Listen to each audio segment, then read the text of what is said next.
ఇది రాజకీయ వీడియో కాదు, ఇది ఒక ఆలోచన.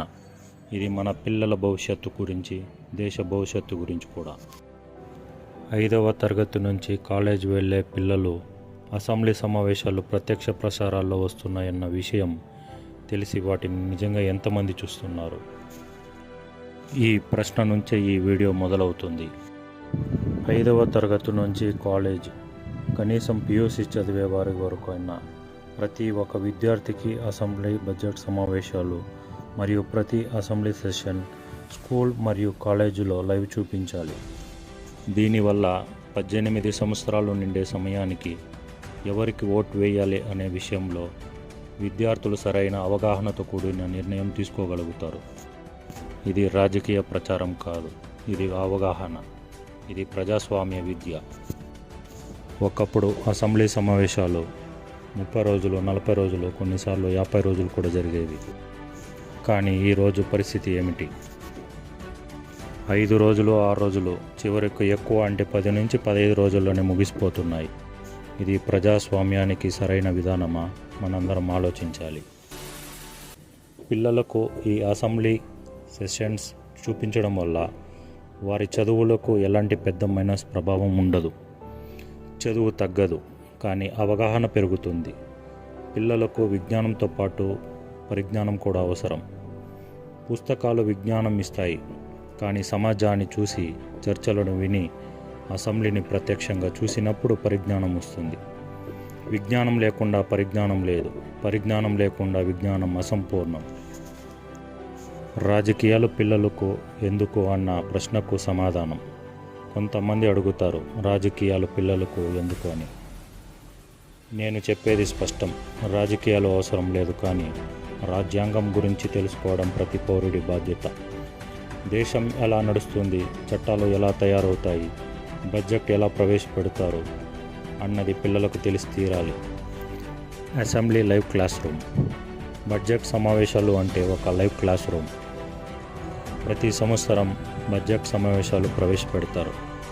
అక్కడే మ్యాథ్స్ ప్రాక్టికల్గా తెలుస్తుంది. ఆదాయం అంటే ఏమిటి, వ్యయం అంటే ఏమిటి, లెక్కలు, శాతాలు. అదే సోషల్ సబ్జెక్ట్ గురించి తెలుసుకోవచ్చు. సమాజ అవసరాలు, ప్రజా సమస్యలు, ప్రభుత్వ నిర్ణయాలు ప్రభావం ఏమిటి అని. ఉదాహరణకు అగ్రికల్చర్ బడ్జెట్ ప్రవేశపెడతారు. అప్పుడు వ్యవసాయం గురించి తెలుస్తుంది. హెల్త్ బడ్జెట్ ప్రవేశపెడతారు, ఆరోగ్యం గురించి తెలుస్తుంది. ఎడ్యుకేషన్ బడ్జెట్ ప్రవేశపెడతారు, విద్య విలువ అర్థమవుతుంది.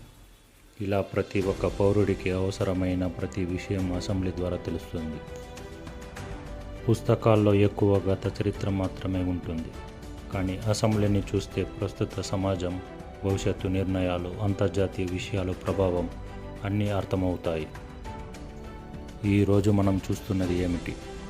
అసెంబ్లీలో బూతులు, సభ్యుల సమావేశాలకు రాకపోవడం, ప్రజా సమస్యలపై సరైన చర్చ లేకపోవడం. ఇవి మారాలంటే ప్రజల చూపు ఉండాలి. మనము ఒక చట్టం తీసుకువచ్చి చిన్న పెద్ద తేడా లేకుండా ప్రతి పౌరుడికి అసెంబ్లీ సమావేశాలు చూపించగలిగితే రాజకీయ నాయకుల్లో బాధ్యత వస్తుంది. పిల్లలు చూడడం మొదలు పెడితే పెద్దవాళ్ళు మరింత జాగ్రత్తగా చూస్తారు. దీనివల్ల బూతులు తగ్గుతాయి, అవినీతి తగ్గుతుంది, చర్చ స్థాయి పెరుగుతుంది. ప్రతి నియోజకవర్గంలో ఉన్న ఎమ్మెల్యేలు, ఎమ్మెల్సీలు, నామినేటెడ్ మెంబర్స్ అందరిలో మార్పు వస్తుంది. చాలామంది నాయకులు యువత రాజకీయాల్లోకి రావాలి అని చెబుతుంటారు. కానీ యువత రాజకీయాల్లోకి రావాలి అంటే ముందుగా రాజకీయాలు ఎలా జరుగుతున్నాయో, పాలన ఎలా నడుస్తుందో, బాధ్యత అంటే ఏమిటో చూడాలి, అర్థం చేసుకోవాలి. అందుకే ఇలాంటి మార్పులు చేస్తే తప్ప నిజమైన మార్పులు కనిపించదు. మాటలతో కాదు, వ్యవస్థలో మార్పుతోనే యువత ముందుకు వస్తుంది. ఇది ఒక రాష్ట్రానికి సంబంధించిన విషయం కాదు, ఇది దేశవ్యాప్తంగా చట్టంగా తీసుకురావాల్సిన విషయం. ఇప్పటి వరకు చాలా రాజకీయ పార్టీలు ప్రజల అనుగుణంగా కాకుండా బడ్జెట్ ప్రవేశపెట్టాయి. కానీ ప్రజలకు అవగాహన వస్తే, ప్రజలకు ఆలోచన ప్రకారం బడ్జెట్ రూపొందుతుంది. ఈ మార్పు మన తెలుగు రాష్ట్రాల నుంచే మొదలవ్వాలి అని నేను కోరుకుంటున్నాను. ఇది రాజకీయ కోరిక కాదు, ఇది ప్రజాస్వామ్య అవసరం. ఇది మై రియల్ సొసైటీ ఆలోచన.